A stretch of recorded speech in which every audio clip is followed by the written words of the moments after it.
జైల్లో పిన్నెలను కలిసి వచ్చాక వైఎస్ జగన్ రెచ్చగొట్టే కమెంట్స్ చేశారన్న హోంమంత్రి అనిత ఘర్షణ వాతావరణం సృష్టించాలని చూస్తున్నారని జగన్ అన్న దాంట్లో తప్పేముందని కౌంటర్ ఇచ్చారు మాజీ మంత్రి కాకానే.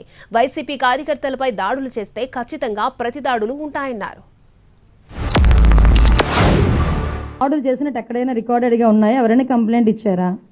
ఏదైనా త్రూ రూల్ ప్రకారం చేస్తున్నాము. రూల్ ప్రకారం చేసేటప్పుడు దాన్ని కూడా దాడుల కింద మాట్లాడుకోవాలనుకుంటే మరి గత 5 సంవత్సరాలు చేసింది ఏమనుకోవాలి? మేము గత 5 సంవత్సరాలు చేసింది ఏమనుకోవాలమ్మా?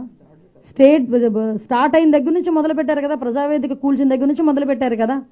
మాలాంటి వాళ్ళందరి మీద కూడా 20 నా మీద ఒక 23 కేసులు, ఈవిడి మీద ఒక 7 కేసులు. ఏంటవన్నీ? అవన్నీ మేము కక్ష తీర్చుకోవాలని మేమే మాట్లాడలేదు కదా. కక్ష తీర్చుకోవాలనుకుంటే వేరేగా ఉండేది.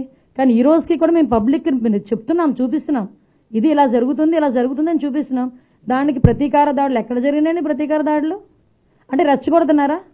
ఈరోజు వచ్చి జగన్మోహన్ రెడ్డి గారు చంద్రబాబు నాయుడు గారిని మా వారి మీద గనక ఇదే దాడులు కొనసాగితే ఖచ్చితంగా ప్రతిదాడులు ఉంటాయి, యాక్షన్కి రియాక్షన్ ఉంటుంది అని హెచ్చరించడం జరిగింది. దీనిని ఎవ్వరూ ఖండించాల్సినటువంటి పని లేదు. మీరు ఖండిస్తున్నారు అంటే దాని అర్థం మేము దాడులు చేస్తున్నాం, దాడులు చేశాం, దాడులకు పూనుకుంటున్నాం, అయినా మీరు గమ్ముకుండాల్సిందే, దాడులను ఖండించకూడదని జగన్మోహన్ రెడ్డి గారికి మీరు సమాధానం చెప్పదలుచుకున్నారనేటువంటి దాని మీద మీరు మాట్లాడండి తప్ప జగన్మోహన్ రెడ్డి గారు మాట్లాడినటువంటి అక్షర సత్యాలు, వాస్తవాలు మా జోలికొస్తే ఎవరిని కూడా ఉపేక్షించేది ఉండదు. కాబట్టి మేము మరలా ఈరోజు జగన్మోహన్ రెడ్డి గారి సైనికులుగా హెచ్చరిస్తున్నాం. ఎవరన్నా వైఎస్ఆర్ కాంగ్రెస్ పార్టీకి సంబంధించినటువంటి వ్యక్తుల మీద అకారణంగా మీరు దాడులు చేయడానికి ప్రయత్నిస్తే ప్రతిఘటన తీవ్రంగానే ఉండబోతుందనేటువంటి విషయాన్ని ఈ సందర్భంగా మీకు తెలియజేస్తున్నాం.